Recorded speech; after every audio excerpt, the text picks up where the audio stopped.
Totoo ba talagang nahuli si Zaldico mga kadonatics? Kasi hanggang ngayon mga kadonatics, wala pa rin local reports sa Czech Republic or particularly sa Prague mga kadonatics. Anong meron? Natatandaan nyo bang video na ito mga kadonatics? Right after dinakip nila, or actually mga kadonatics nag-stream or nag-video pa sila while capturing Alice Guo sa Indonesia. At ito yung video mga kadonatics. Panoorin nyo. Ayan. Alice. What happened? No, nothing happened. Nothing Just happened. follow us, okay? Okay, let me change.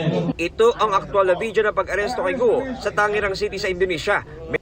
Actual na video. Oh, may actual na video mga Member ng kadonatics. Indonesian Police ang nanguna sa operasyon. Inabutan nila si Guo na nakapantulog pa.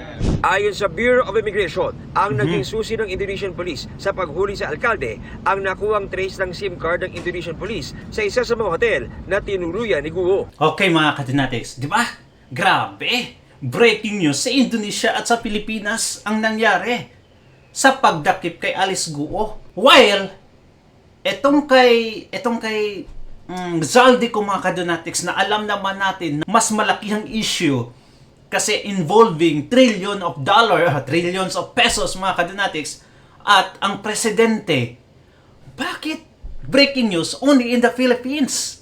Nako, eto lang. Tapos ang ginawa lang nila mga kadonatics, nag-announce lang yung Pangulo through post niya sa Facebook. At kalaunan, nagsalita din siya. Pero, okay, eto.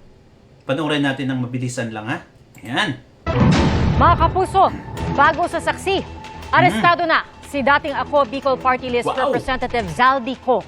Kinumpirma yan mismo ngayong gabi ni Pangulong Bongbong Marcos at ayon sa Pangulo, dinakip sa Prague si Ko matapos umunong tumawid ng Czech Republic nang walang kaukulang papeles. Sabi rin ng Pangulo, nakadetine ngayon sa Prague si Ko. Nakikipag-ugnayan na ang Pilipinas sa mga otoridad sa Czech Republic para mapauwi si Ko sa bansa. Isa po si Ko sa 16 na individual na nahaharap sa kasong graft and malversation kaugnay ng umano'y 289 million pesos substandard flood control project sa Nauhan Oriental, Mindoro. Dati nang itinanggi ng company Ko ang pagkakaugnay sa anomalya sa mga flood control project. Okay mga kadonatics. Si Maharlika, kilala nyo naman yan. Sa previous video natin mga kadonatics, kung nakita nyo, nag-post si Maharlika doon na, oops! Breaking news! Zaldico, wala pala sa Prague mga kadonatics, wala sa Czech Republic. Oh no! Ang source ni Maharlika, sino? Taga doon din. Okay, Czech Republic sourced, pero secret lang daw. Nako! And sa previous video natin, sinabi din ni Ted Filon, kung nahuli nyo si Zaldico, why don't you provide at least a selfie man lang? Sabi daw po, nahuli na. Ang tanong, pwede bang, pwedeng pa-selfie? Pa-selfie yung may hawak. Parang nung nahuli si Alice Go, may pa-selfie yung NBI, di ba? Oo. Pwede pa-selfie. Sino ba naman makakalimot sa selfie na yun? Kasi baka look-alike lang. Tama. Nako! Yung kay Alice Guo mga kadonatics, sobrang breaking news. Naka-video talaga. Live feed. Hay! Ang pagdakip. Pero itong kay Zaldico, wala man lang ni isa mga kadonatics naka-provide. Ang ginagawa lang ni Bongbong ngayon, 7 hours ago, nag-announce na naman siya na kumpirmado nga daw talaga. Kumpirmado. Like, bugo ba? Ganito ba kabugo itong si Zaldico mga kadonatics na tatawid ng isang bansa na hindi kompleto yung documents, na walang passport? Ha? Sa tingin mo mga kadonatics, kung wala kang passport, tatawid ka ng ibang bansa? I am not, mga kadonatics, ha? This is not fake news. I am questioning and alleging, mga kadonatics. I'm questioning comparison nila ni Zaldico at ni Alice Guo na totally different. Ha? Mga kadonatics. Okay, bakit sobrang laki ng news nung dinakip si Alice Guo? Kasi mga kadonatics, si Alice Guo connected sa Pogo. At ang Pogo connected ka Tatay Digong sa mga Duterte. Kaya ganun na lang mga kadonatics. May video feed pa sila. ilang beses mga kadonatics, ang daming ibang anggulo ng video kay Alice Guo. Pero ito, wala. Kasi, ang ina-allege ni Zaldico ay ang administrasyon, si Bongbong Marcos. Kaya, walang selfie or video man lang. Kaya nga, etong si Ted Filon napatanong siya nga kung meron, nag-provide ng selfie or, ayun pa sasabi niya mga kadonatics, verbatim, baka ka-look-alike lang ni Zaldico ang dadakip? Oh, no. At kaya mga kadonatics, nag-search ako ng konti. Okay, sinearch ko lang sa Google, which yan naman talaga ang go-to site natin mga kadonatics when it comes to information. Ang sabi ko dito, okay, ayan, sana yun. Alright, ang sabi ko dito, okay, search lang. Czech Republic local news on arrested Zaldico. Meron ba? Okay. Anong lumabas? Meron nga. Okay, BBC. BBC pa ang nag-report mga kadonatics. But, when you try to click that site, wala. Reload. Okay, again. Wala mga kadonatics. This site can't be reached. Bakit? Alright. Okay, balik na lang tayo. So, when you scroll down, alright, Facebook, flood control scam, Zaldico stop at German border. Okay, only ABS-CBN, then okay. Rappler, fugitive, Zaldico arrested in Czech Republic. Okay, nag-report ang Rappler. GMA, what's next for Zaldico after Prague arrest? Alright mga kadonatics, hanggang dito sa baba. Local news sa Pilipinas lang ang nag-report nito. But, yung search ko dito mga kadonatics, okay? May Czech Republic local news. Pero ang lumalabas ay news ng Pinas pa rin. It means mga kadonatics, wala. At ito ay confirmation, and kinonfirm din ito ni Sir Ted Filon. Sabi niya, nung ni-research nila yung local news doon sa Prague mga kadonatics, Prague, wala daw news about sa pag-aresto sa kanya. Wala mga kadonatics. Ano ang meron? Kaya mga kadonatics, ang go-to AI site natin mga kadonatics, which is the ChatGPT. Tinanong ko na din para, fair, okay? Tinanong ko na din si ChatGPT kung may naresto ba. Ayan. Ano sabi ni ChatGPT? Sabi ko, may local news ba na or any articles that talks about the arrested Zaldico? At ang sabi ni ChatGPT, no major Czech news coverage yet. There are no widely published articles from major Czech outlets like Česká televize or basta, yan mga kadonatics, on Zaldico's arrest. Okay. ChatGPT na mismo nagsabi mga kadonatics, wala siyang mahanap kasi sabi ko sa kanya, can you pull some, source, local source in Czech Republic about this issue? And then, wala siyang mahanap mga kadonatics. Ano ba talaga? Okay. Nako naman mga kadonatics. Totoo kaya yung sabi ni Maharlika na wala talaga si Zaldico sa Prague mga kadonatics? But, Attorney Harry Roque, may mensahe kay Zaldico. Gusto niyang tulungan mga kadonatics. Eto. Uy, ayan. Panoorin natin si Attorney Harry Roque mga kadonatics. Magandang araw po sa inyong lahat, no? Well, napabalita po ngayon at inanunsyo ng presidente mismo na nahuli na raw po si Zaldico. At siya daw po ay nasa bansang Czech Republic. Okay. Well, unang-una po, no? Ang pagkakahuli po niya siguro ay dahil nakansela ang kanyang passport. Pag nakansela po ang passport ng isang tao, under international law, siya ay magiging undocumented alien and subject to summary deportation. Pero kung meron po kayong access kay Zaldico, pwede ba ho, iparating ninyo ang mensaheng ito. Zaldi, bagamat ikaw ay nakalimutan mo ko nung ikaw ay nasa kapangyarihan, bagamat ang tatay mo ay naging malapit kong kaibigan at kliyente, sa katunayan, yung tatay mo ang 001, kauna-unahang kliyente ng aking bupete o law office, Oh, I see. Tayo naman po ay naging kahit papaano magkaibigan dahil nga nagsimula ang ating pagkakaibigan nung ikaw ay bata pa. So, bibigyan kita ng legal advice.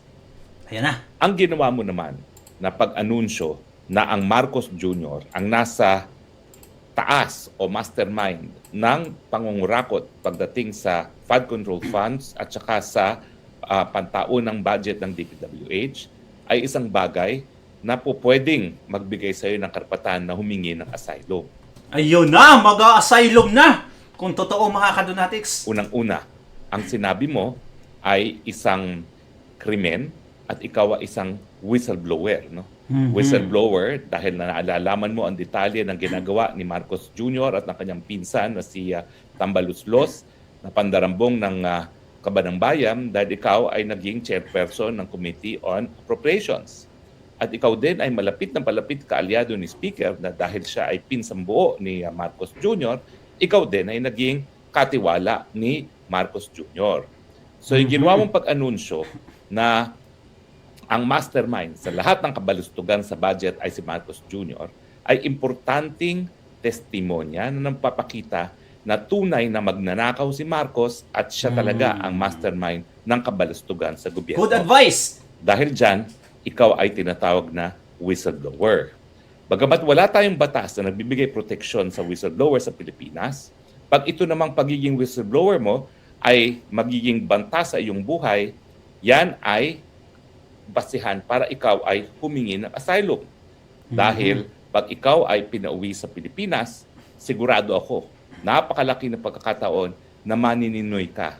Papatayin ka na lang dahil ikaw talaga ang kaisa-isahang tao na tumistigo na ang presidente ang siyang nasa ulo. Siya ang mastermind ng kabalustugan pagdating sa pangungurakot ng pondo ng bayan para sa mga infrastructure projects. Nako, at sabi pa ng isang general mga kadonatics, sana hindi nila patayin itong si Zaldico. Fact, Nako. ikaw lang ang may personal knowledge na 25 billion o 25% ng 100 billion ang na-deliver mo kay Marcos. Ikaw nga nagsabi tungkol doon sa text message ni Bersamin at ni Marcos Jr. na kinukumpirma ni Bersamin ang pangungulekta ng 25% tongpats o porsyento na naibigay kay Presidente Marcos. Oh, may text message talaga mga kadonatics. Conversation ni Bersamin at ni Marcos. Ibig sabihin, bagamat ikaw ay pumasok sa bansang Czech Republic na walang passport, undocumented, and subject to summary deportation, pag ikaw ay humingi ng karapatan na makakuha ng asylum, hindi ka ipadideport ng Czech Republic. Dahil ang Czech Republic ay kasapi ng 1951 Convention on the Rights of Refugees and Asylum Seeker. Ang gagawin mo lang, hihingin mo sa kapulisan, sa immigration police, na ikaw ay humihingi ng asylum dahil merong banta sa buhay mo, dahil ikaw nga ay whistleblower, kaisa-isahang tao na magbibigay testimonya na ang presidente ang mastermind ng kakurakutan sa Pilipinas.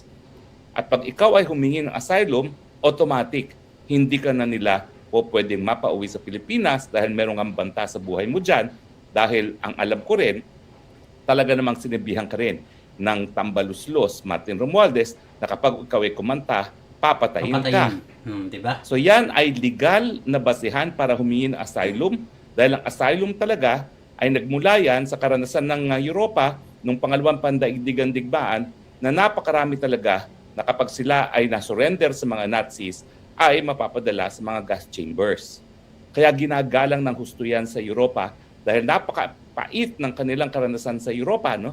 Na talagang namamatay sila dahil sa kanilang pananampalataya, pagiging Hudyo.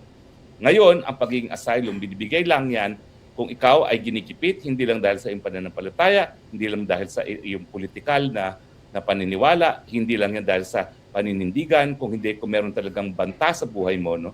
Gaya ng ginawa mo na isinugal mo ang buhay mo nung ikaw ay nagbigay patunay sa kakurakutan ni Marcos Jr. Napakadali humingi ng asylum.